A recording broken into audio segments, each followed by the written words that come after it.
the most terrifying thing about death, not that it can come with mortars and explosions and bullets, but that it's also incredibly casual and ordinary and offhand. Doctors started to work on my neck to put the needle in. That was when I had my experience on the threshold of death, the experience that I've been wondering about ever since. Well, since we're there, let's go there. Hey there, it's me, Rainn Wilson, and I want to dig into the human experience. I want to have conversations about a spiritual revolution. Let's get deep with our favorite thinkers, friends, and entertainers about life, meaning, and idiocy. Welcome to the Soul Boom Podcast.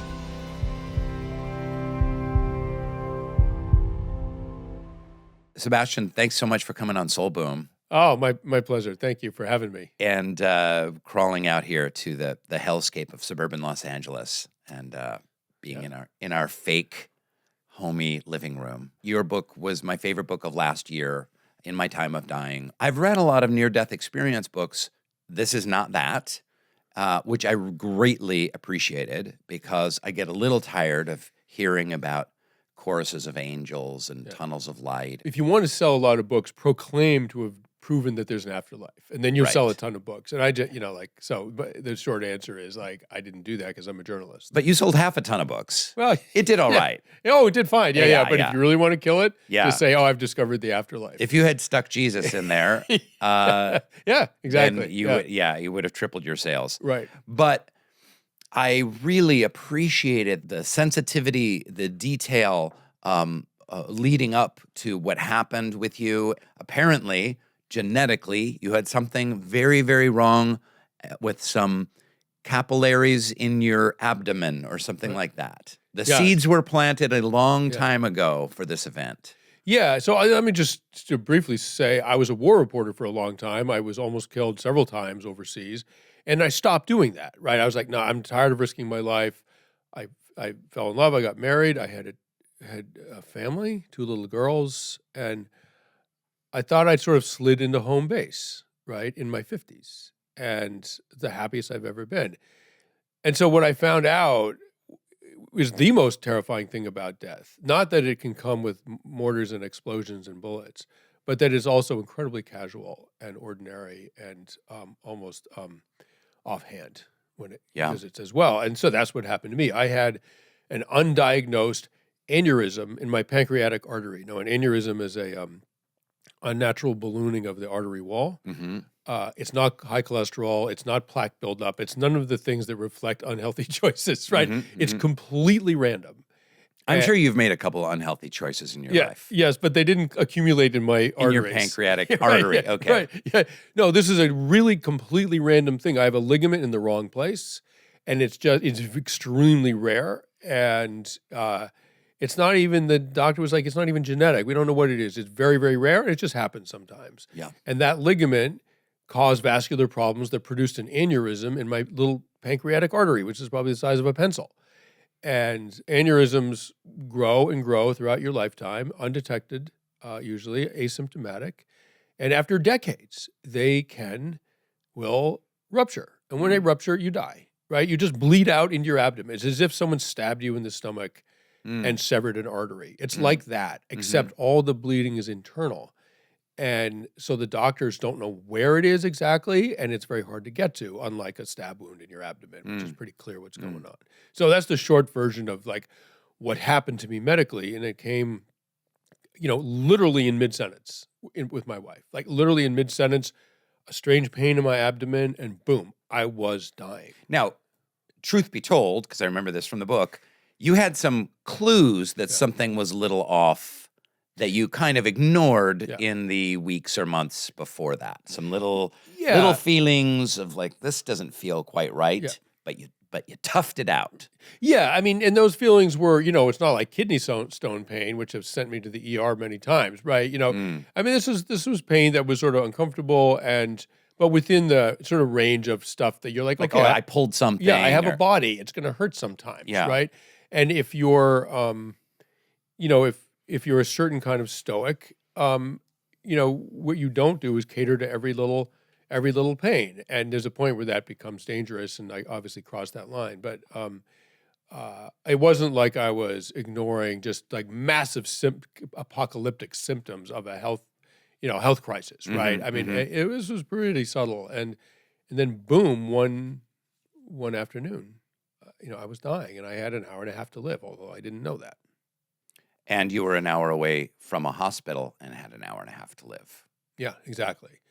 I barely made it. I mean, the doctor said, had I gotten to the hospital 10 Were minutes. you running? You were running at the time or working out in the yard at the time? No. So this was during COVID, and we were living in a remote property in Massachusetts, the end of a dead-end dirt road, no cell phone coverage on the property. The landlines were old, so when it rained, they would short out and the landline wouldn't work. It's basically paradise, right? And so at that time, we had this sort of little miracle that afternoon. Some teenage girls who lived up the road said, "Hey, we can babysit if you guys want." And we had a 3-year-old and a 6-month-old little girls, right? So these teenagers came over. We knew the family. They came over for a few hours, and my wife Barbara. They weren't random teenage girls who came over from the mall. Right? Yeah, exactly. Hey, you, come on. Hey, we'll watch your infant for you. Yeah, we pay $1,000 an hour. We're desperate. No. We knew the family, and so very sweet girls. So they came over, and my wife and I walked off into the woods to a place that was even more remote. This little cabin, a post and beam cabin that I built overlooking this little lake. Oil lamps, wood stove, completely off the grid, and like the most beautiful place in the world. Right, so that's where we chose to spend a couple of hours of babysitting time, like because we didn't know when that was going to happen again, right? And in mid-sentence, in this place of beauty and peace and intimacy, and like in mid-sentence, like, ooh, what was that in my abdomen? Like, oh, indigestion. It was indigestion. Like, what was it? I stood up to try to sort of walk it out, and the floor just went reeling away from me. I almost fell over, and I sat back down. And I said words I never thought I'd have to say. I said to my wife, I think I'm going to need help. And, I'm a lifelong athlete. I was a marathon runner when I was young. I ran some really good times. I was sponsored by a shoe company.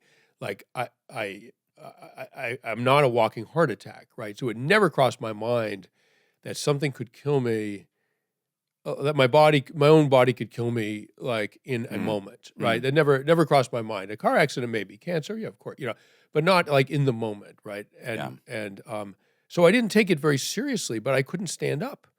And so my wife dragged me out of the woods, like literally dragged me out of the woods, my arm around her, hand over her shoulder, and down the path. I got to the driveway, put me in the passenger seat of the car, and then ran in and pulled one of the girls aside and said, "There's something wrong with Sebastian," and called 911 when the landlines were down because it had been raining. So there was no cell phone signal. So this girl walked around on the driveway till she got one little spot where you get one bar of signal, and she called the ambulance. And, meanwhile, I'm going in and out of consciousness in the passenger seat of the car, and my wife is sort of kneeling next to me, holding my hand, saying, "Stay with me, stay with me." Like, and every time I lose consciousness, she thinks, like, that's it, he's not coming back. And then I sort of rallied a bit. You go into something called compensatory shock. I mean, I'm losing probably a pint of blood every 10 or 15 minutes into my abdomen. I don't know that, but that's what's going on. That's a lot. That's a lot. And you have 10 units of blood in your body. You can lose about half before you die. And we were an hour from the hospital, right? You can do the math. Like, I was literally a human hourglass. And finally, the ambulance got there, and they took me away. And the doctor later said, if you'd gotten here 10 or 15 minutes later, you'd have been DOA, dead on arrival. Like, I barely made it. So I'm in compensatory shock, where the body sort of, in its wisdom, it clamps down on your vasculature, to your legs, to your arms, to your skin, and hoards your blood where it's needed most. Amazing, right? Evolution is an extraordinary thing, right? Yeah. So I sort of rallied a bit in the ambulance, and again, no idea how serious this was, and as soon as I Could you feel blood pooling no, down there but I had at a lot all? of pain, I had a pain in my abdomen, right? And so we got to the ER, and as soon as we got there, I went off a cliff. Like, I went out of compensatory shock into end-stage hemorrhagic shock. I'm convulsing. I'm deeply hypothermic and sort of like shuddering with like convulsions and not of right minds. And I'm like going off a cliff. And the doctors immediately knew what it was. And I remember this doctor coming up to me with a big needle saying, I need your permission to put this needle through your neck into your jugular. right? Which didn't sound like a whole lot of fun. And I was like, Why did they need to put a needle in your jugular? because you can get more blood faster into a person than Oh, so from blood bags. Yeah. yeah, Yeah. right. I needed 10 units of blood. I needed an Right. entire body's worth of blood. Ah, right? okay. Total, complete oil change, basically. Did you have a common blood type? Was that an issue there at the hospital, and they had enough blood? I'm O positive, but they try to match. But I mean, if they have time, they'll do a blood test on you to see. I told them, I said, listen, when I was in combat, on my helmet, I wrote O positive in case I got wounded. So I'm pretty sure I'm O positive. I sort of remembered that from my days in combat. And I don't know what they did with that information, but basically, if someone's really dying, they'll just throw some blood in there and hope for the best. Like if they don't have time to do a cross match, they'll just hope for the best, which of course is a good decision if someone's bleeding out. And once you pass a certain point of blood loss, even if you're alive and they start transfusing you, there's a chemical reaction that happens in your bloodstream that sort of runs away from them, and they can't get ahead of it, and you'll die. There's something called acidosis, which basically kills you. And so, at any rate, the doctor started to work on my neck to put the needle in, and that was when I had my experience on the threshold of death, the experience that I've been wondering about ever since. Well, since we're there, let's go there. Tell us what happened. Yeah. So first of all, I'm an atheist, and I'm not like an atheist, but kind of like mystical or now, would you say you were an atheist and now you're potentially agnostic? You're tiptoeing to agnostic. No. I hate the word agnostic. Okay, why do you hate the word agnostic? I think it's a dodge, right? Okay. I think it's a dodge. I mean, you either believe in God or you don't. Atheists don't claim to be able to prove there's no God. That's not what atheism is. Atheism is I do not believe in God, right? Claiming to prove there's no God is as absurd as thinking you can claim there is a God. They're both absurd, right? But when you say I'm agnostic, it doesn't really mean anything. It's like, oh, I don't know. Of course you don't know. You're a human. There's no way to prove there is or isn't a God. Saying that you can't prove there is or isn't doesn't mean anything at all. We already know, no one can. It's a category of 8 billion, right? I feel like agnostic is someone that's essentially atheist, but hoping that it can be proven to them in some way, shape, or form that there's some power greater than them. Oh, so it's craven as well as imprecise. Great, right? I'm still not that, right? Like I don't want to be craven and imprecise.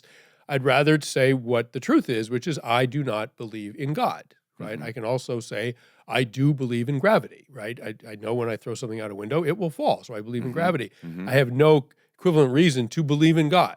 And I would need quite a high standard of proof, like there is for gravity, quite a high standard of proof to believe in something that immense, that all-encompassing, that transcendent, that extraordinary, right? It's not, oh, I have a feeling. That's not a proof of anything, right? So I don't believe in God. And if the good Lord exists and decides to, straighten me out and present me with proof I can't avoid, then all right, then you got me. But you don't feel like that happened in this series of experiences? No, I mean, people also mix up God and what they call the afterlife, which is another word that I hate. But you could have a sort of creator God, right? Which is, there's some problems with that idea that we can talk about if you want. But you could just say there's a creator God that created the universe out of nothing, right? The original creative act. Now the universe is 93 billion light years across, 4 billion years old. That there was a God that did all of this, but it's totally conceivable that, and why is God gendered? He or she or it or whatever chose to have living creatures in this universe, this extraordinary universe, who are completely biological beings, right? They live these extraordinary lives, and when they're dead, they are dead. There's no, quote, afterlife. There's no soul. There's nothing, right? The creator God could have very easily made that decision, right? And that's what we are. Or you could have a universe that started from, the most current theory is a massive quantum fluctuation that the Big Bang, as it's known, that created the universe in this extraordinary, inexplicable way. It went from nothing to hundreds of millions of light years across in an amount of time too small to measure, okay? That happened for purely physical reasons, and it created living beings, salamanders, turtles, sharks, humans that retain some of their some of the information involved in consciousness after their physical bodies die, right? Like that's also conceivable, right? And you don't necessarily need a God for that level of continuity post-death to happen at a quantum level, right? So you could have a God and an afterlife. You could have no God and an afterlife, or an afterlife, no God, whatever. And you mix and match. They don't necessarily go together. Mm-hmm. So what happened to me, and I should say We could come back to the whole God thing, Yeah, but there might be a few holes there. But we'll continue. Yeah. But I'd love to hear what happened. Yeah. So and what happened did rearrange my assumptions about physical reality. Like, do we understand anything? I will. I'll concede that. Not the God thing, but yes. So I'm lying there, and I'm, as I said, I'm an atheist. I'm not a mystic. I'm not spiritual. My dad was an atheist. He's been dead 8 years at this point. He was an atheist and a physicist, which is sort of atheist squared, basically. Sure. If not cubed. And so I'm lying there. The last physicist theist maybe was Einstein. So Right, that's right. we're Well, talking- Schrodinger, and it sort of depends how you, depends how you define theism. I mean, Schrodinger believed in a universal consciousness, which I on a quantum level, like, is that theism or is that just, very out there physics, right? They're in some ways they're the same thing. But at any rate, so I'm lying there. I have no idea I'm dying, absolutely none, right? And they're prepping me for this, unpleasant procedure in my neck. And suddenly underneath me, this black pit opens up. I sense this void underneath me, right? This sort of portal to infinity. And it's infinitely dark, infinitely black, infinitely huge, and it's pulling me in, right? And I'm terrified of it. I don't know I'm dying, but I Now, do you see it? Do you feel no, it? I just sense it. I'm like, oh my God, the void is right here, and I'm getting pulled into it. And so you have to give up. How do you sense a void? Listen, I don't know. I just Because I want to, you seem you're a very practical guy. You're a science-based guy. How do you sense a void? I don't have an answer. Yeah. But all of a sudden, I was like, oh my God, it's underneath me. But and you it's didn't go pulling- like this and like I there did was not like look, and there shimmering was a black. No, Yeah. Okay. no. But I sensed this force pulling me in Yeah. to what seemed to be a sort of portal to the abyss, right? And I Now, was, why abyss and not a portal to God only knows where? I don't have no idea. But I did mean, you that- sense that was there Yes, something it was- abyssal about that Yes, sensation? I was getting pulled into the big nothing, right? Mm, And I didn't know I was dying, but I knew if I go into the infinitely black pit, that's not the kind of thing one returns from. I just had this animal sense, Yeah. like, don't go in there, like dogs don't want to go to the vet, right? Yeah. It's like, no. Don't go into a cave where I'm- bears hibernate. Right, I'm Yeah. going to slip my leash. I'm not going in there. You can't make me. And so I was like that with this thing. It was pulling me in. It was absolutely irresistible. I mean, I could not stop it from happening. And I knew I couldn't stop it, and I was panicking. And then suddenly above me, I sensed, and I'm not going to say saw because it wasn't quite a visual thing, but I perceived my dead father. And he was above me.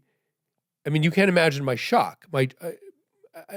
I mean, I don't know if your father is alive or not, but He passed away about 4.5 years ago. Mhm. okay. Mhm. Imagine how shocked you would be to see him right up there in the ceiling. Yeah. I was that shocked, right? I was like, Dad? And when you perceived him, like, was he the age when he passed? Was it kind of an amalgam It of was like? it was his essence. Yeah, Right? It was right. it was his energy, an energy, which is another word that I hate, but English lacks a lot of useful words, right? So I'm going to stuck with the word energy. It was a sort of this intense energy form of sort of his essence, and there he was, and recognizable as my father, right? And I was like, Dad, like, what are you doing, right? And he communicated to me again. I didn't. Yeah. He didn't say it wasn't dialogue, right? It was a communication. He communicated to me, basically, it's okay. You don't have to fight it. You can come with me. I'll take care of you. Sort of like, basically, he was like, I know how to do this, right? I'll take care of you. Just come with me. It's going to be okay. Mm.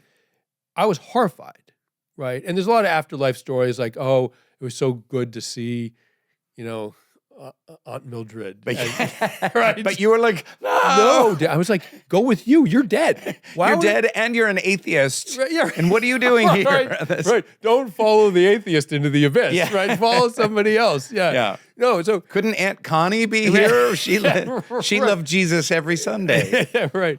So I was horrified. I was like, why would I want to go with you? You're dead. I'm alive. The party's over here.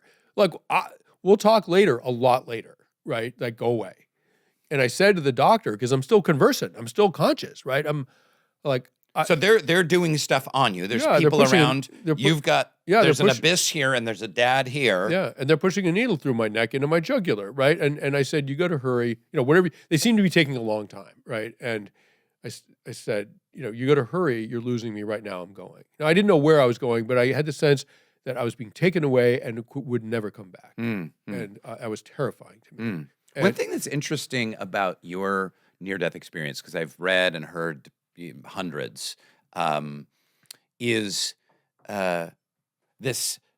I've rarely heard or never heard something about like a black hole or black abyss. And then also it's interesting your feelings of like kind of fear and revulsion of this happening and not kind of blissful joy. Now, listen, if I'd been 85 and riddled with cancer, I might have been thrilled to see my dad. Like, oh, thank you. Right. It's time to get out of here. Yeah. Right. But I'm in my 50s. I'm healthy. I have young children, a wife, a life that I love.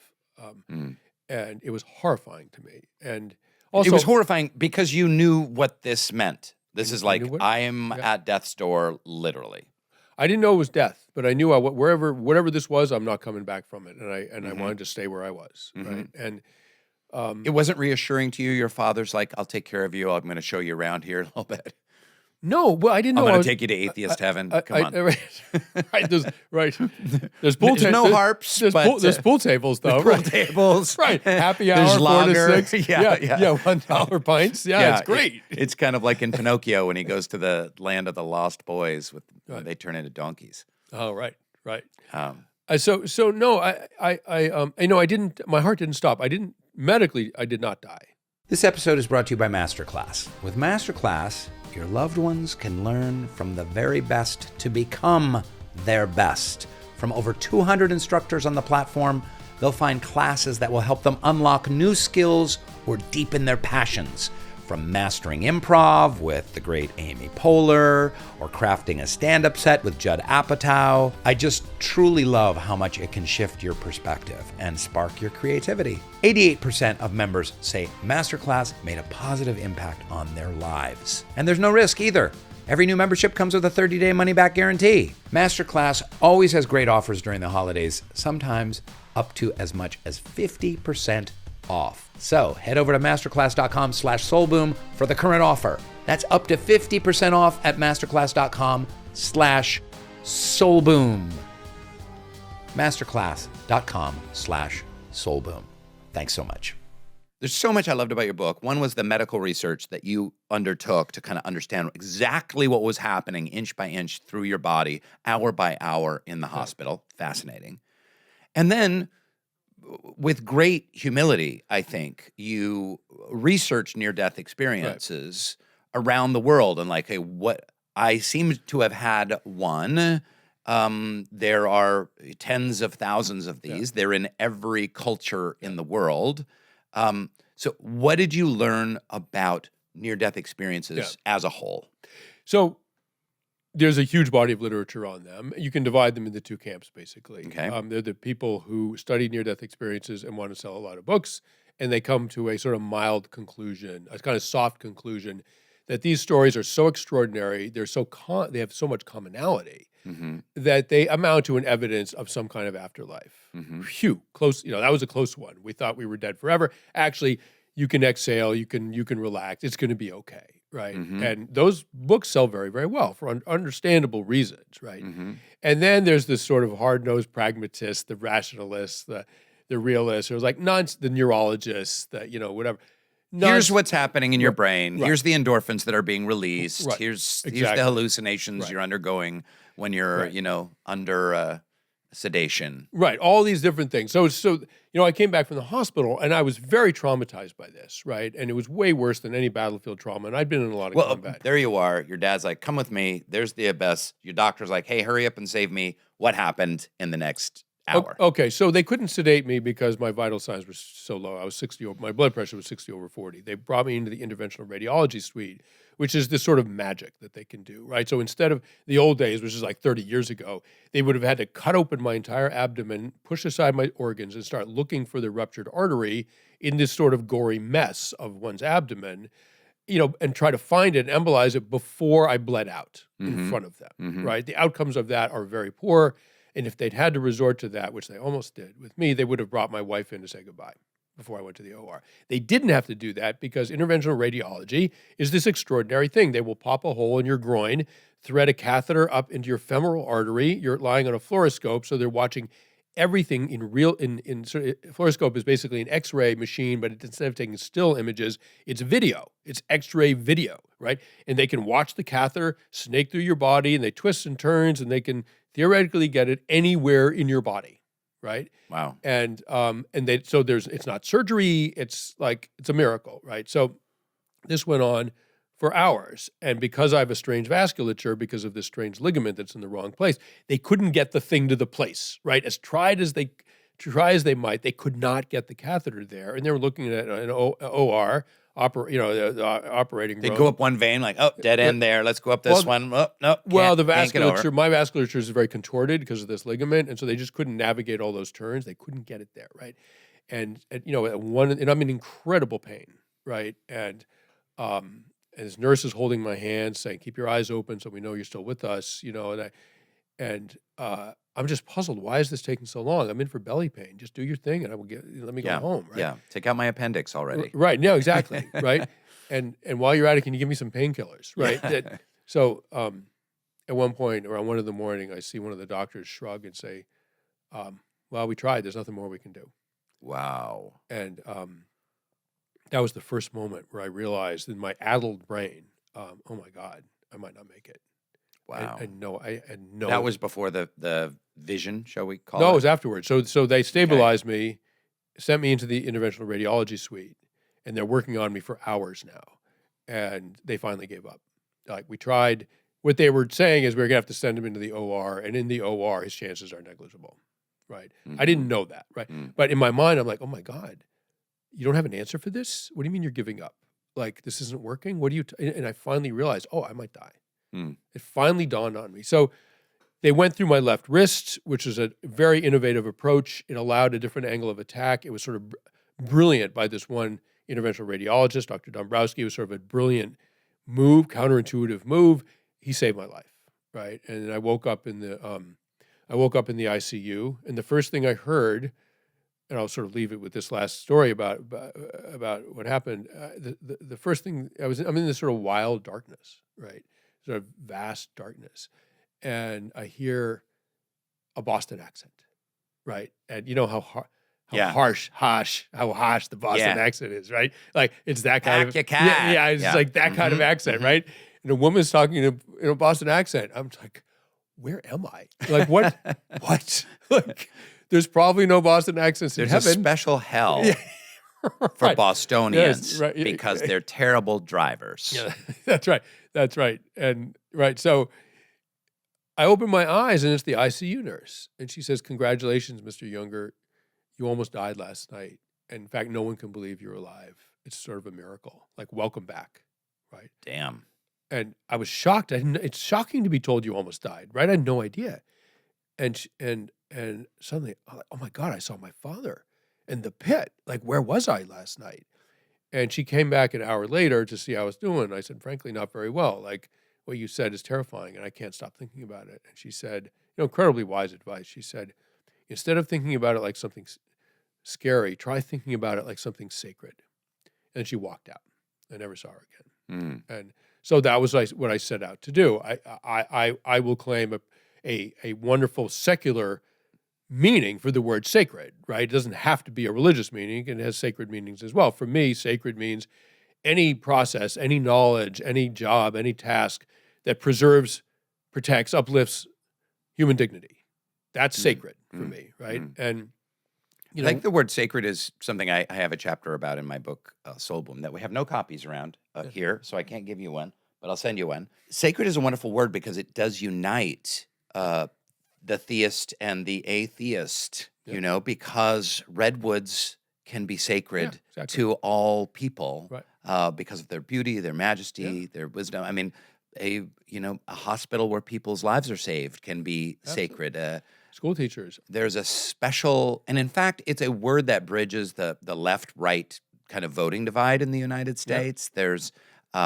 now, for a lot of people on the political left, a church is not sacred, a cross is not sacred, even an unborn baby isn't necessarily a fetus isn't necessarily sacred in the same way that someone on the political right. But this idea of something that has a resonance beyond the mere,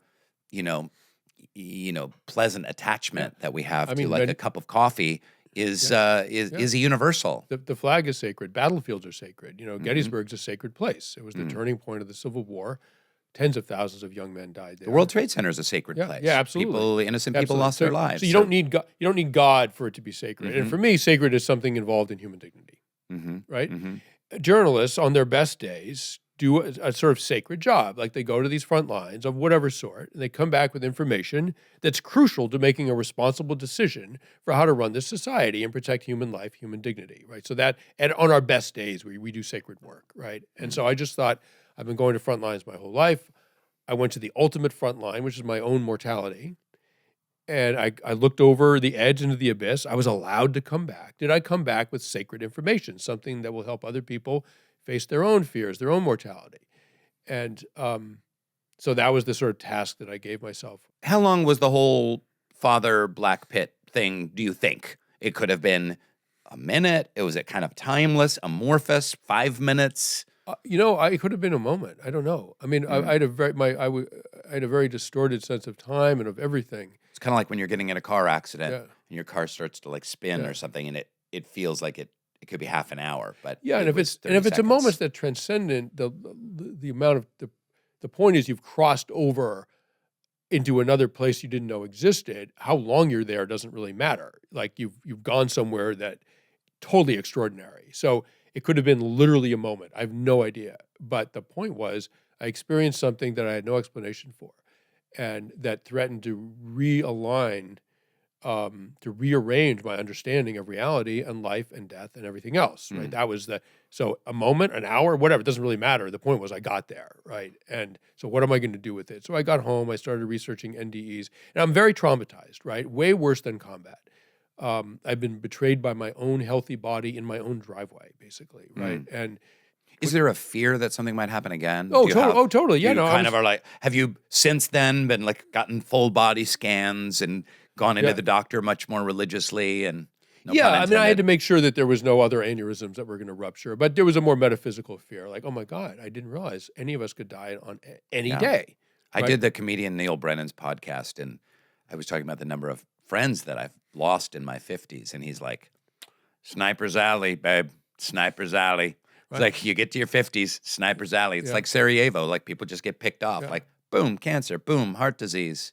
Because weren't human beings meant to, you could argue, and for 100,000 years lived till about 50?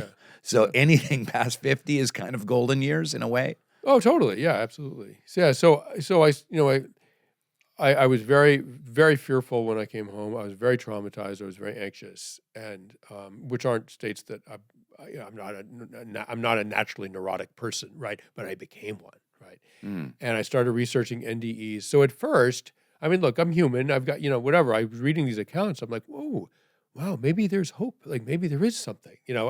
Even me, my craven atheist heart, I'm like, ooh, a little flicker of like, oh, maybe there's nothing to worry about. And then I read the rationalists, right? And the scientists, the neurologists, the physicists, their take on this extraordinary body of literature, which is the thousands and thousands of cases of NDEs. And one of the interesting things is that they have such commonalities, right? Like if you distress the human brain, or if you give it LSD, you can produce hallucinations. You can produce all kinds of crazy illusions and visions and behavior. That's no mystery. What is slightly odd for me as a rationalist is their consistency, right? And seeing across cultures, cross and culture. times. Yeah, exactly. So the dead seem to show up to receive the dying, right? Even people who don't know they're dying. So what are some universal components of NDEs for people that don't really know? There's oftentimes some kind of tunnel or light or portal. Right. You had the black one. Most people Right. have a light one. Right. So what I would say is that a lot of the common phenomena, like a light and flashing before your eyes. that those they can reproduce in other ways in the lab, right? With drugs depriving the person of oxygen, of blood flow to the brain, you can produce the tunnel vision, all kinds of other in a human centrifuge, which is what they put fighter pilots in to test their resistance to G-forces. You can produce a lot of this basically in the lab if you distress the human brain. And when people die, obviously their brain is being just fatally distressed, right? So those commonalities are there, and I think most of them are explainable through neurology, right? So hear me out for a moment, right? The one thing that I don't understand, and this is me as a rationalist, right? Because rationalists have to play both sides of the game, right? Both sides of the fence. Which I greatly appreciated in your book, yes. Yeah, thank you. Yeah, so you must be rational about your skepticism about rationality itself, right? And if you're not doing that, then you're not really a rationalist. What does not make sense to me is, we know if you give a room full of people LSD, they'll all hallucinate. There's no mystery there, right? The dying brain is suffering from lack of oxygen. It produces visions. No mystery there. Yeah, I get it, right? What's hard to explain is the consistency of the vision, which is the dead. Like the dead show up to receive the dying. And that consistency, to me, is not explainable through conventional neurology.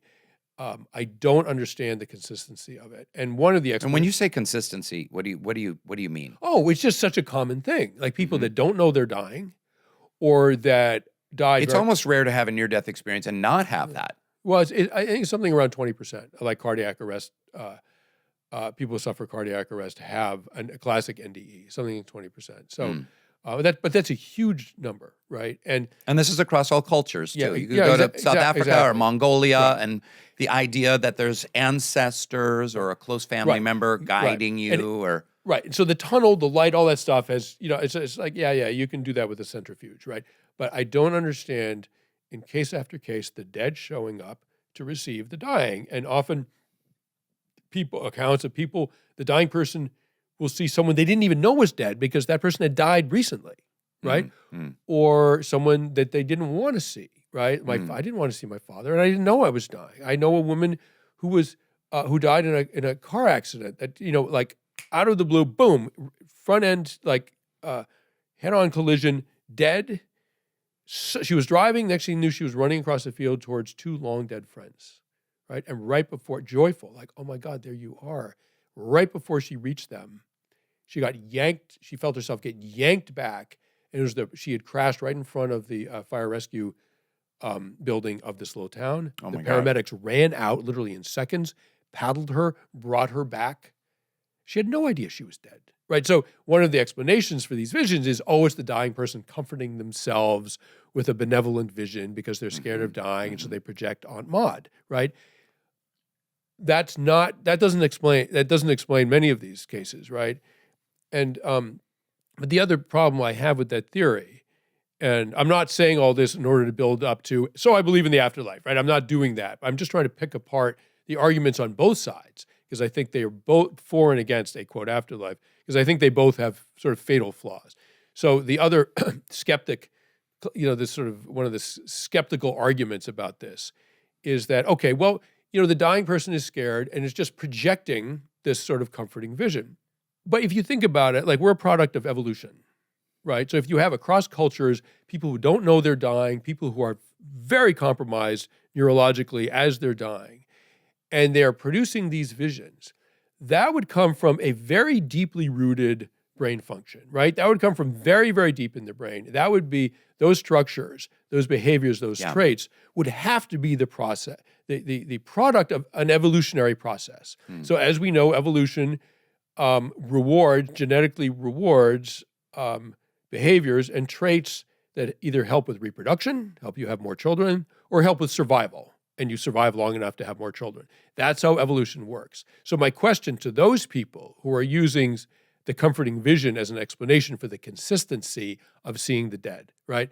My question to them is, what evolutionary process would possibly produce those structures in a brain, right? Because by definition, you're talking about a situation where there is no evolutionary reward. You are dying. You will not reproduce again. And evolution doesn't care if you're scared when you die. It's irrelevant to our Darwinian process. So tell me, again, like, how would the brain develop these structures that would produce these visions even when the person is unconscious?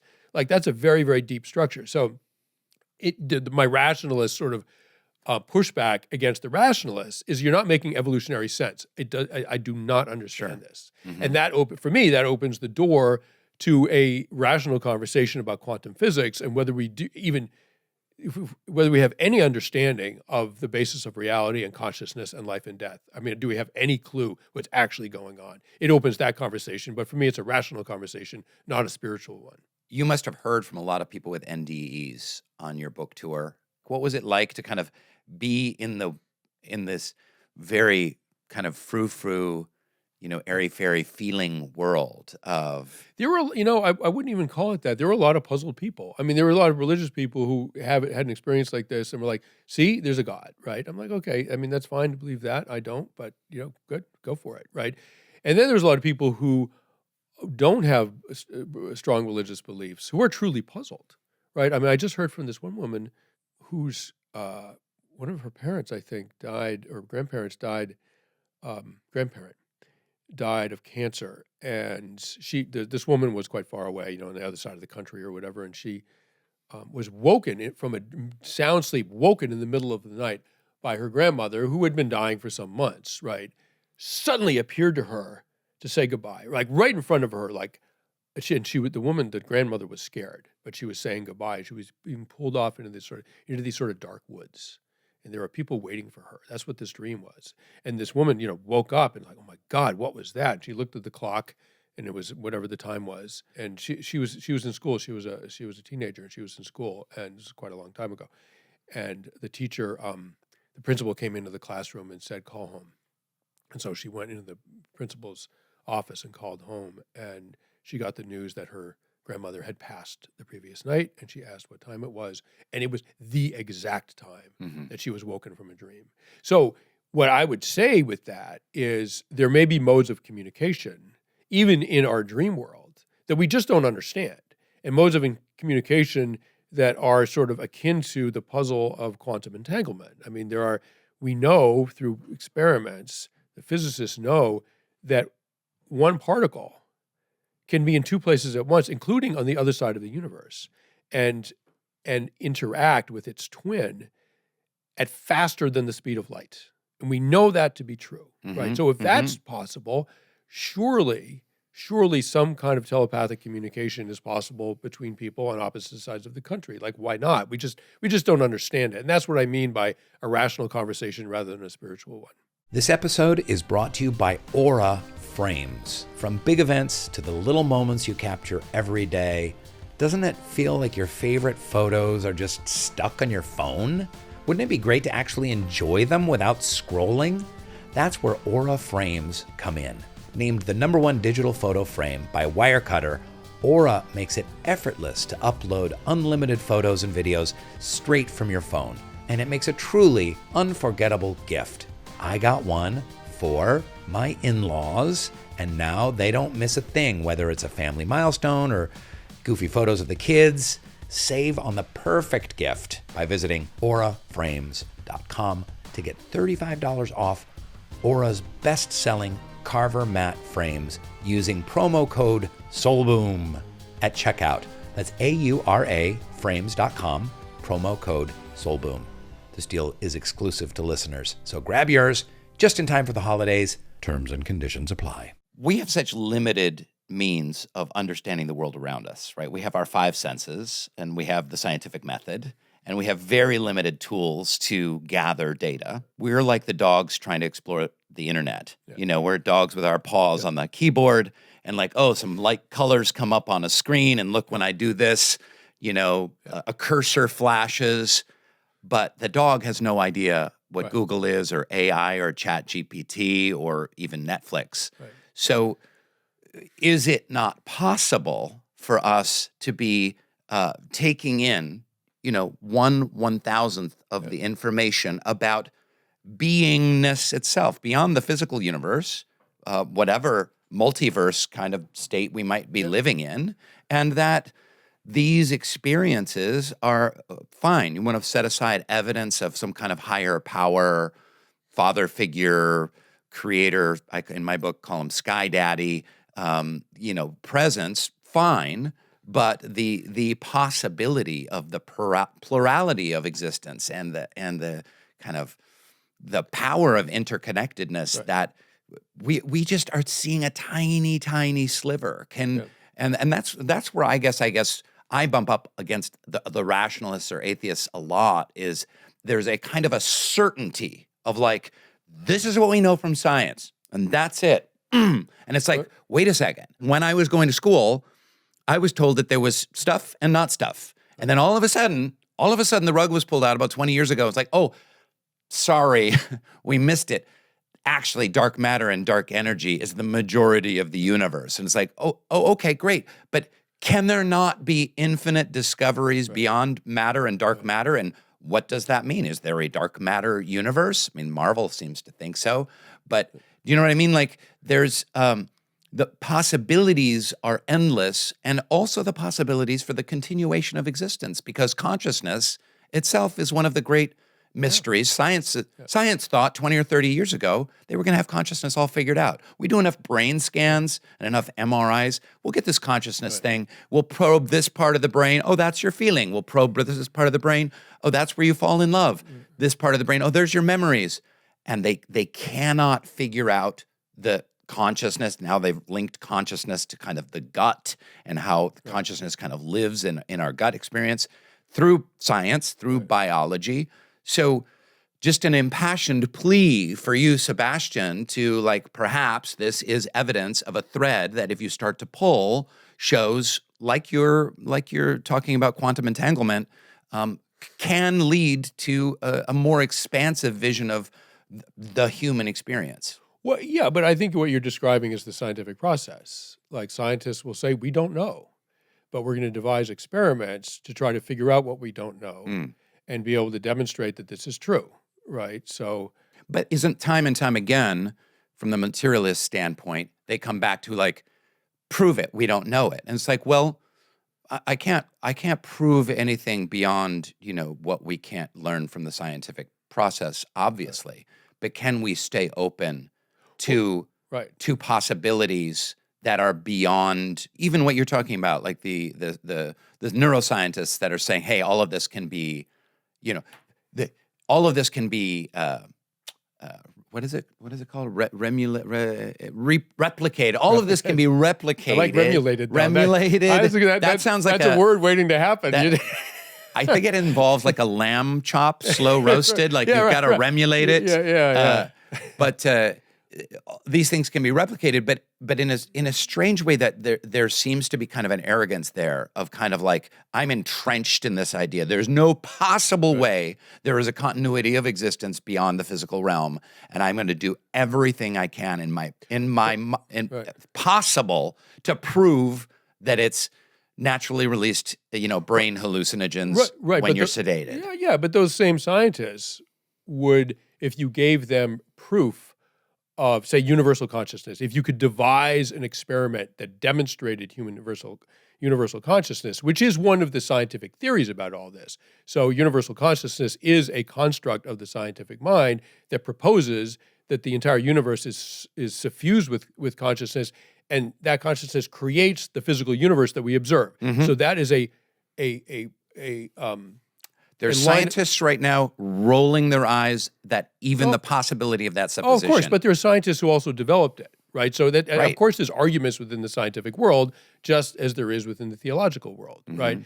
But the point is, the process of scientific inquiry is actually quite humble in some ways. Like, wow, we can understand this far, we can prove this much, and then beyond that, I think you're a naive idealist about the humility of the scientific process, because most scientists kind of live in certainty. But as maybe, right? And most Just like a lot of evangelicals live in a kind of a certainty and a evangelical certainty. As long as some don't, there's progress, right? Okay. So the ones who don't are like, wait a second. I mean, this is what happened with Newtonian physics, right? After a certain, which involves the macroscopic world, right? And then quantum physics came along and started showing the impossible, right? That a subatomic particle could be in two places at once. That a photon unobserved will pass through two slits at the same time. And when you observe it, it has to pick one and go through one slit. And those are impossibilities for the macroscopic world that we live in. And a lot of scientists were like, no, that's impossible. And then scientists showed that's entirely possible and can do that experiment and prove it over and over and over again. And science evolved, right? So is there a frontier where we don't understand consciousness and some kind of post-death continuity of the individual? Of course there is, right? And a responsible scientist, and there are many, will say, I cannot prove and therefore I cannot assert that there's nothing. I cannot do that. Some scientists might, but there's plenty that don't. And that's how knowledge evolves. And for me, as a journalist and as a rationalist, I can't assert that there is a, quote, afterlife or is a God, right? I mean, there's no proof of either, right? But there's certainly some reasons to wonder about a post-death continuation of the individual. Absolutely. And I came to that question because I encountered something that I couldn't explain with the knowledge that I had at that moment. How has that affected you now 3 or 4 years later? Especially the vision of your father. How is your life different now than it was in 2019? I mean, the vision of my father affected my intellectual world. Like, do we understand? I started researching quantum physics, and do we understand anything about quantum reality, about consciousness, et cetera? So that changed me intellectually enormously. Almost dying changed me emotionally. Right. And, at one point, as I sort of struggled with this sort of strange madness, I mean, this is a part of the story that I didn't tell, but it's interesting. I came home from the hospital and, I had 36 hours prior to almost dying. Oh, that's right. The dream that you had, so that vision you had had. Yeah. So I had a dream that I was hovering over my family, which is a classic NDE, although I didn't know that, right? And this, but before any symptoms. Before anything, right? And it's dawn. 36 hours prior to almost dying. It's right before dawn, and I'm hovering over my family, and they're crying. My wife is holding our children, and I'm trying to communicate. They're crying about me, and I'm trying to hey, I'm over here. I'm waving I'm shouting to, and they can't perceive me, right? And I don't know why. And why am I hovering? And then I'm made to understand that they can't hear me because I'm dead. I'm a spirit. And this is in your dream, in that my experience, dream, 36 hours before. Yes, I'm dead. I'm a spirit, and I'm headed out, and I'm not coming back. And I was just anguished because I thought this was happening. I didn't know it was a dream, of course, right? Like, I thought this was happening. I was like, oh my God, I'm dead. It's too late. I fucked up, basically. Like, how did I let myself die? And now I can't go back. And I was so anguished that it woke me up. And then suddenly I'm in my bed, right? And we co-sleep, the family co-sleeps. So I wake up next to my oldest daughter, and I sort of gripped her like she was a stuffy or something. I'm like, oh my God, that was terrifying. I'd never had a dream like that. I've never even heard of a dream like that. And then 36 hours later, this is exactly what happened. How do you explain that? Well, I talked to a rationally, and how do you explain it emotionally? Well, I mean, an explanation is a rational process, right? Like, I mean, that's what an explanation is. The emotional consequences of it we can discuss, but... Well, you could say, a reaction to my son hugging me is, I love him. and right, but that's I'm expressing. Right, yeah, but that's expressing love is not a rational process. No, of course it is. I mean, it doesn't mean you're expressing love is a rational process. Well, the existence of love it can be rationally shown, of course. Like we often love our children, and when humans were social primates, when we love something, we often want to touch it. That's what an explanation is, right? There's other conversations to have, but an explanation is a rational process to explain why, when you throw a rock out the window, it falls instead of rises. That's an explanation, right? And it's a rational one. So the rational explanation for the most obvious one is that our bodies sort of have a sense of what's going on, and they signal to our mind unconsciously in our dreams, right? And there's plenty of evidence for that, right? It's kind of your body kind of tapping on the glass, Exactly. like hey, something, buddy, wake up. Right, something might be going on something's here. about to happen. You might want that might, that occasional pain in your abdomen. You're like, right. So another rational explanation that is way farther from any kind of proof is maybe all time is simultaneous.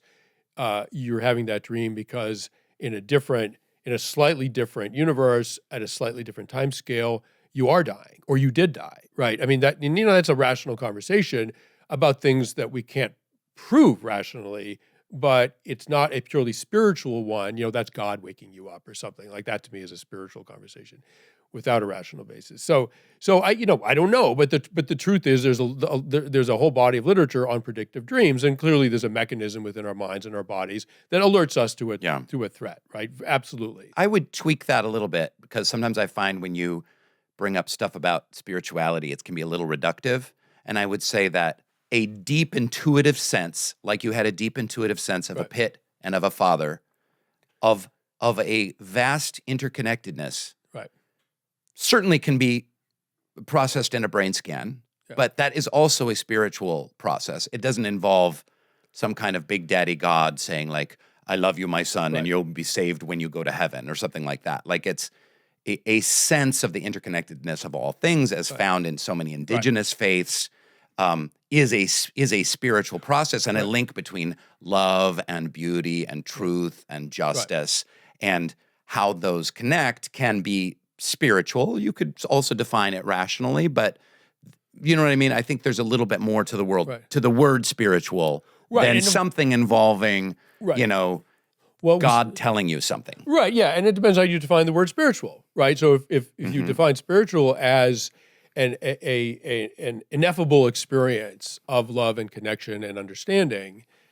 that's a great word. We need a word for that, right? And you may be able to break that experience down into a neurochemical phenomenon, but regardless, you want to call it spiritual, great, right?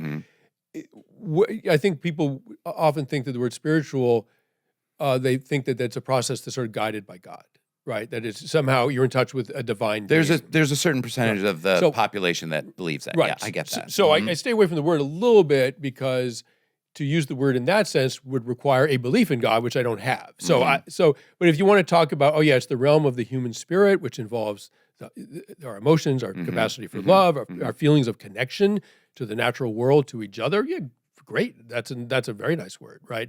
But for me, there also is an embodied reality that spiritual thought happens in, right? Whatever the explanation, and I'm open to all kinds of quantum explanations for the predictive quality of dreaming. Like whatever, what do I know, right? But the result was that it predicted something that was about to happen, and seemed to predict something that was about to happen. And then when I came home from the hospital, I suddenly was seized. I couldn't explain the dream. And my father, whatever. I couldn't explain the dream, and I started researching NDEs, and I realized one of the most common is that you're hovering above the doctors, above your family, above your own body, and you're headed out, right? And I knew nothing about this when I had that dream, right? And someone told me about it, I'd be like, you know what? I don't need that. Like, I'm not interested. That's just hokey. Like, and yet, right? I had that dream, and then I had the experience with my dad, and so I was seized with this terror that I had died, that my dream was actually an NDE. It was my experience of dying, and that everything that followed was a dying hallucination. And I'm the only one who doesn't know that I'm dead, and everyone in my family's mourning me, and I couldn't disprove it. You were the first dead person on our podcast. Congratulations. Right. And I'm still not convinced you're entirely real. Sorry. But it was a serious epistemological. Isn't that Jacob's Ladder? Isn't that movie with Tim Robbins? It's exactly the whole thing was a death hallucination. Yeah, that's exactly. I mean, it's many things, right? And so it's a real epistemological crisis. Like, how do I know what I know? And do I actually know what I think I know? And I got really quite terrified about it. And at one point, I went up to my wife and I said, I mean, it's hard to explain how traumatized I was when I came home from the hospital. And this was just classic trauma reaction, right? I was having a sort of like intense panic reaction. Wow. And so, And you were embedded in Afghanistan off and on for years with bullets flying past your face. Right, but that's easy compared to thinking that the world doesn't exist because you're dead. Bullets are nothing. That's child's play compared to questioning. But that's so irrational for such an irrational. No. It's not irrational. It's not? I cannot prove the world exists. Can you? No. Yeah, exactly. No, I have no problem with that. To me, it's not a trauma response. It's just a human response. Right, but if you were deeply traumatized, you might have a problem with it, right? And one of the reactions, it's called derealization, right? It's a known psychological process that often happens to victims of trauma, where they question everything, like who they are, what they are, whether the world exists. They question everything. It's a massive epistemological crisis, right? And it's a known thing, and it's part of PTSD, right? So I didn't understand that that's what was happening. So at one point I went up to, as I was sort of slipping into madness, right? I went up to my wife and I was like, can you just tell me I'm really here, that you see me, that I'm here, that I survived, just like tell me, right? It's a fool's errand, because she said, of course you're here. We love you. You made it. In my mind, I'm thinking, that's exactly what a hallucination would tell you. I mean, you can start going in circles. That's hysterical. Right? That's awesome. Yeah. It's like I'm doing a Samuel Beckett play right now, and it sounds like an absurdist existential play from the 1950s. Yeah. That you're describing. no, exactly. No, that's, and Sartre and Camus wrote about this same, like, how do we know? Like, how do we know what we know, right? And so that, I finally dug my way out of there with, my wife said, listen, you're going to be a little hard to live with. Can you go seek some help, right? So, okay. So I talked to a shrink who specialized in trauma. I did some other stuff that helped, and but it took a couple of years to dig my way out of that emotional pit. Wow. That I'd fallen into. Did that emotional pit separate you from your family, bond you to your family more? No. Because ultimately the lesson, because I've read several of your interviews and other things, and talking about this experience of in my time of dying is like a renewed, deeper appreciation for your daughters, for your wife, for the connection that you have, which is the great life lesson always, isn't it? Kind of like, no one's on their deathbed going, I should have worked more and harder. It's all about like, I should have connected more. But but there was several years, and that took you away from the kind of connection. People who are terrified and depressed and anxious and in sort of state of semi-panic do not connect very well to others. Right. So while I was in that pit, my connections to my family were severely disrupted, partly because I wasn't sure I was there. Right. I mean, it's hard to explain how profoundly terrifying that fear is, that this actually isn't happening, and or that you could die at any moment. I mean, there was the other fear that I'm too here. Right, that I'm here with my body, my vulnerable body, and at any moment I could feel pain in my abdomen, and you could just be gone. I could just go. Like if that had happened on an airplane flight, I would have died on my seat. Right. Hiking in New Hampshire. Yeah. Sorry, buddy, you're gone. Right. Like, so I started to map the world in terms of how fast could I get to an interventional radiology suite. Right. And so it's the opposite terror. I was too there. I mean, I both feared that I wasn't there, and that I was too much here, that I was too vulnerable, and I could die at any moment. The two terrors, right, which are the sort of like extremes of human neurosis, those two twin terrors, I had bracketed myself, and I was in the middle, and everywhere I turned, it was a scary idea. And it took a couple of years to come out of that, and actually, you just don't connect to people when you're depressed and anxious. That's part of the problem. It's a disruptive feeling. I've been there, yeah. And I eventually worked my way out of there. What helped you get out of it? Because, a lot of what we talk about on Soul Boom is mental health issues, and there might be people watching right now that haven't had a traumatic near-death experience, that are feeling this disconnection. Why am I alive? And I could die at any second. And what does it all mean? Are there some handholds that brought you out? Yeah. So recovering from trauma is a process that takes time, but you do recover. Most people do recover. I mean, you lose your spouse to cancer. The first day is unspeakable. The first week is unspeakable. The first month, you're a little more manageable. 10 years out, you're remarried. You still grieve your spouse who died, but you're functional, right? Like, so there's a curve for recovery that, so time went by. I got a great shrink, and who sort of like specialized in trauma. So when talking about this, I also sort of did the sort of spade work of dealing with trauma from combat that I'd never dealt with, right? So all of that stuff sort of, it was like this logjam. So there was a lot of like, all came out, right? That makes sense. And but also my wife, she posed this sort of unanswerable question at first. She said, Sebastian, in her frustration with my sort of like craziness, she said, do you feel lucky or unlucky that this happened to you?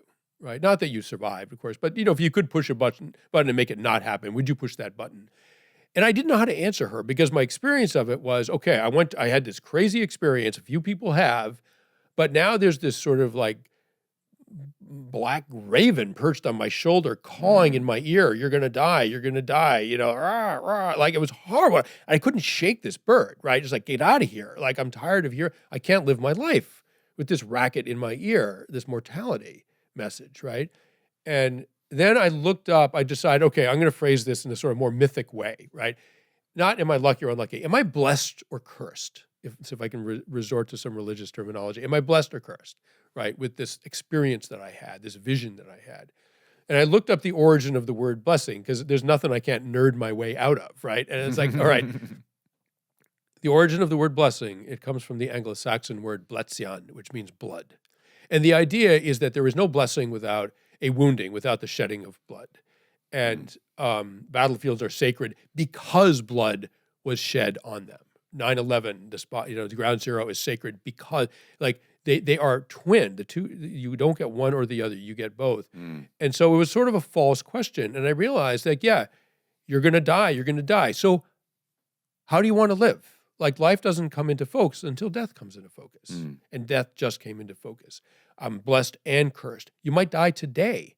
You don't know. You might die today. Okay, who do I want to be today? If this is my last day, and I don't know, and it might be, who do I want to be today? How do I want to act today? Do I want to spend my day scrolling through social media? Probably not, right? Like, who do you want to be? Well, I can see you've got a dumb phone there. Yes, yeah, flip phone. I prefer flip phone, but that's okay.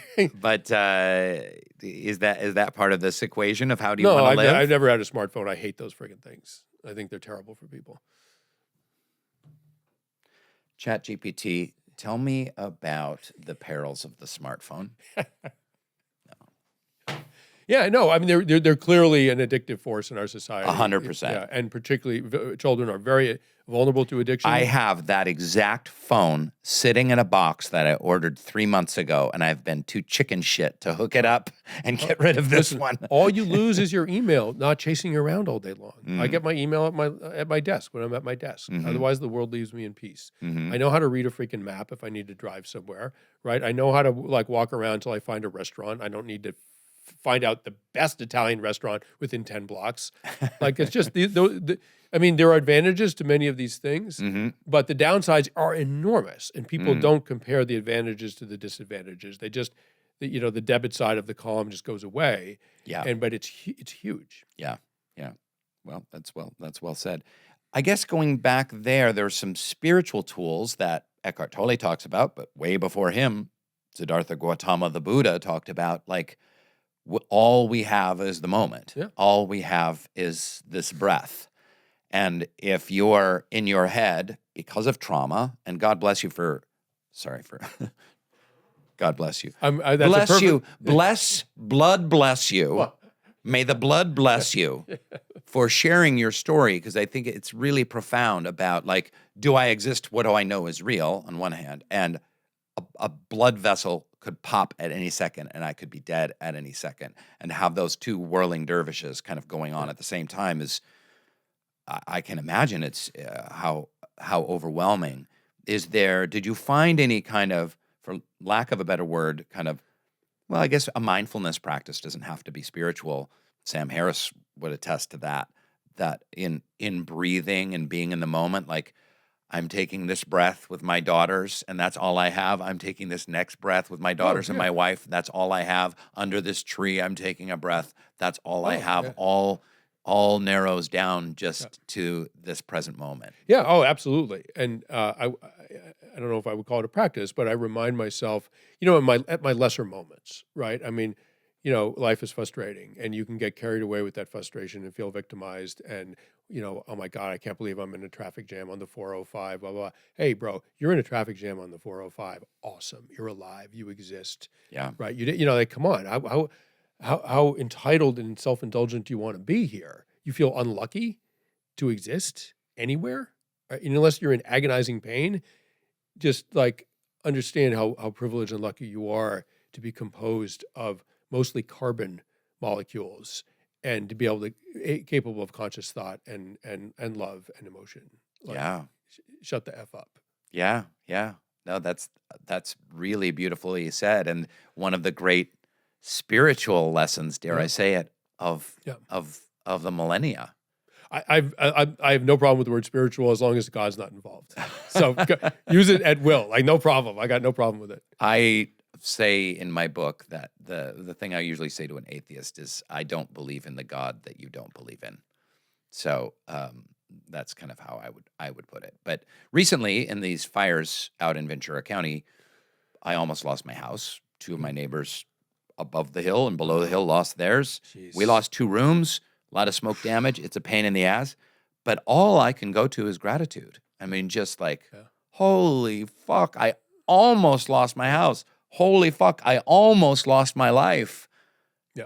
Does gratitude, is that a tool that you go to? And if so, how does that work? How does that manifest itself? I mean, continually. I mean, I use it all the time, right? I mean, it's the final maturity is to appreciate the fact that you're alive and capable of love and capable of self-reflection and inquiry and thought. But like I said, life doesn't come into focus until death comes into focus. And that, hopefully that doesn't happen for a good long time, because it's quite wonderful to be 25 or 30 and not thinking about life or death with any kind of focus. Just experiencing it as it comes and not really being aware of the fact it's all going to end one day. Like, I mean, eventually you will have to encounter that. So maybe we can have a decade or two early in our lives where we're not thinking about it. Lovely, right? But eventually you got to focus on it, because that is the universe we live in. I tell a story in my book about a woman who was in Canada, who was woken up. She lived alone, and she was woken up by this explosion, the sound of an explosion. And she turned on the light, and right next to her head on the pillow was a meteorite the size of a man's fist, as she described it, the size of a man's fist. 3 inches to the left, it would have knocked her brains out, right? That's the universe we live in. And so what she did... it hurtled hundreds of millions of miles, probably from like 11 billion years ago, and it came through our atmosphere and landed on her pillow in Saskatchewan. Right. Next to her head. That's right. Inches away, where her husband's head would have been if she was married, right? So, and so she got up, she made some tea, and she sat in an armchair and looked at it for the rest of the night till dawn came. That's the universe we live in. And then she sold it on eBay and is now living in Sarasota, Florida. Right. Retired to same parts. Yeah, right. That's amazing. I love the story that you tell of almost dying in Afghanistan. I know there were, dozens of times that almost happened, but the story you tell, it's so beautiful. I'm going to tell your story for you. Okay. You're sitting there on a quiet afternoon in a bunker embankment, and then all of a sudden you feel this like poof of sand blowing across your face. Hitting the side of my face. Hitting the side of your face. And like, that's weird. Where did the sand come from? Half a second later, it's a bullet, because the sound of the bullet travels behind the bullet itself, and a bullet had embedded itself inches from your head.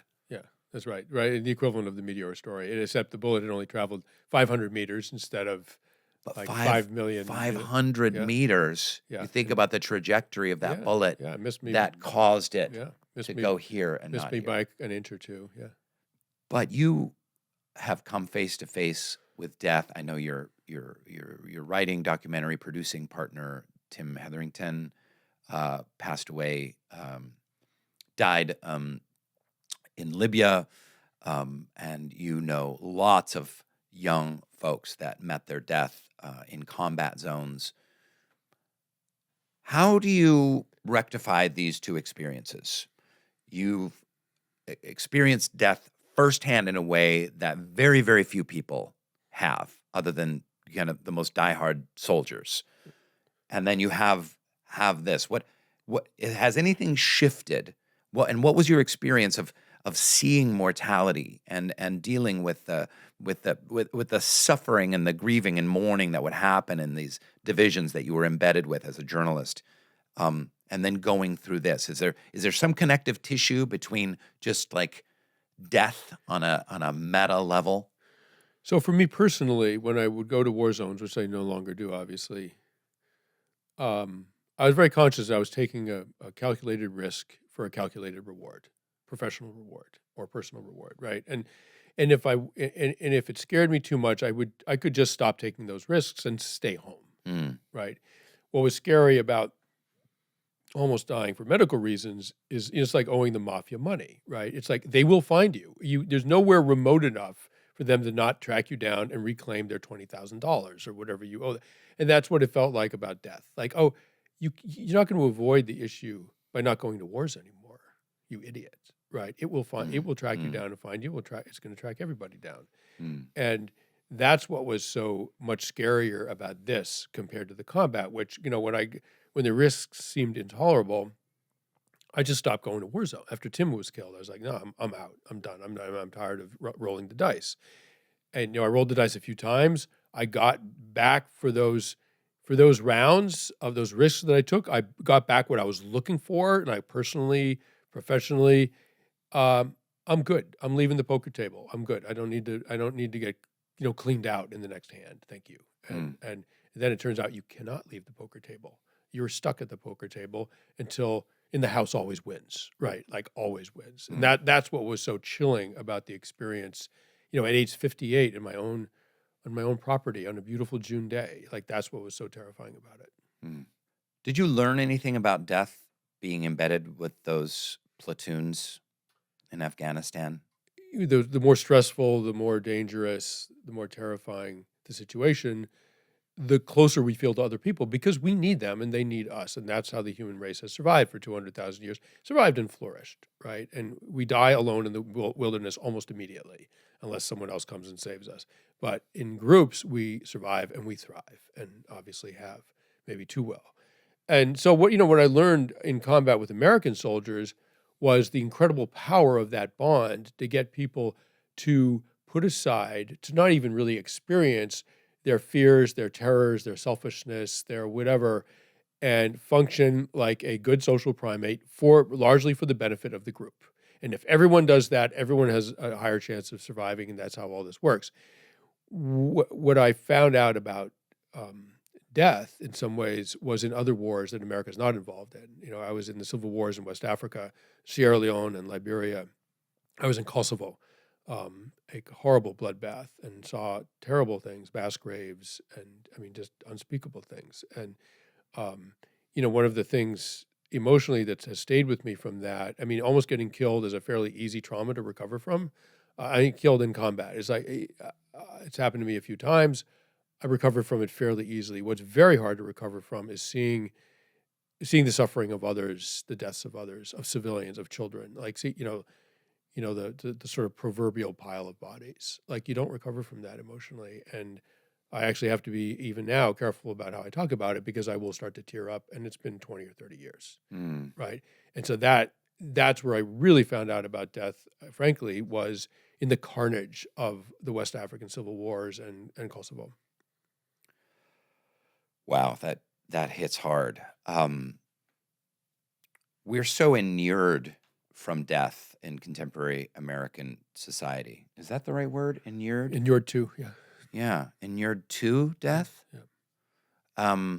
One of the things that I've noticed about life in suburban Los Angeles over the last 10 or 20 years, this is totally crazy sidebar, is when I was a kid, you had pets, and they occasionally and eventually died, and you buried them in your backyard, and, you shed a tear or two, and you moved on. To me, I think that the fact that we are so inured to death, I don't know if you've noticed this, but I've noticed this among various friend groups, that when pets die, people stop their lives Yeah.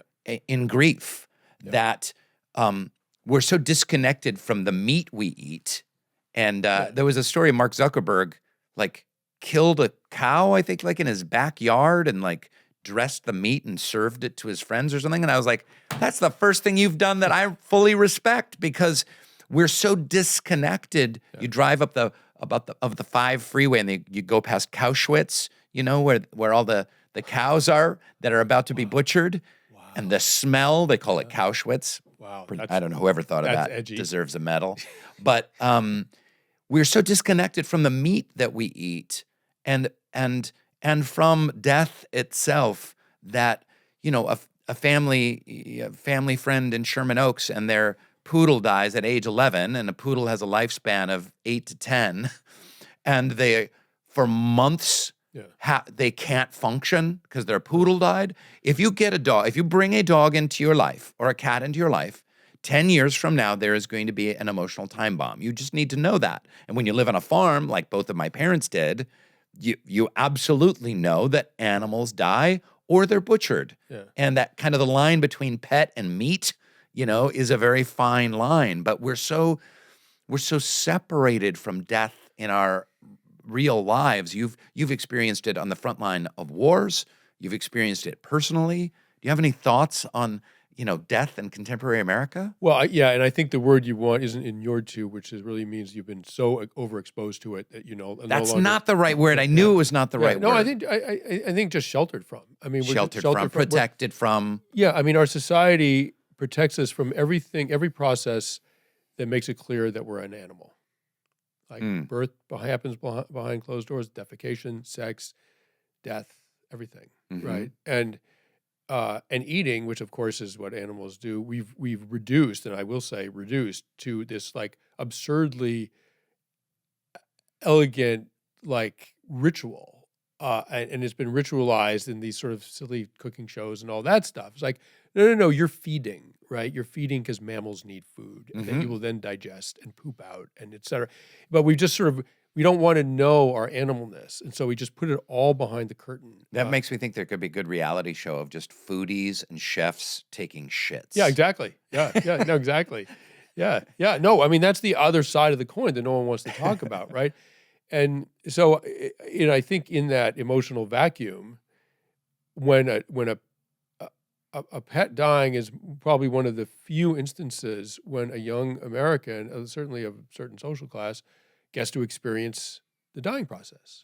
Because, 100 years ago, people's siblings died all the time. All the time, yeah. Right? I mean, most people had a sibling that had died. Yeah. And they would have watched that happen, of yellow fever You or had whatever. a 50% child mortality rate. Right. So in the and thank God children aren't dying, right? But in this sort of emotional vacuum, with the death that we encounter, and this was true for me, right? I mean, at age 14 or whatever, my dog died. I was obliterated by it. I loved that dog, but I was partly obliterated because I didn't have a younger brother who died, and a this and a that who had died, and I had never seen my mother give birth and everything else, right? Like all those natural processes had not happened in my experience.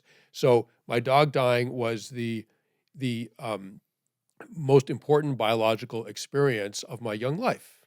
And it would defied comprehension, and it's silly. Right? I mean, it's just it's not silly. It shows the level of safety and protection and privilege that we have.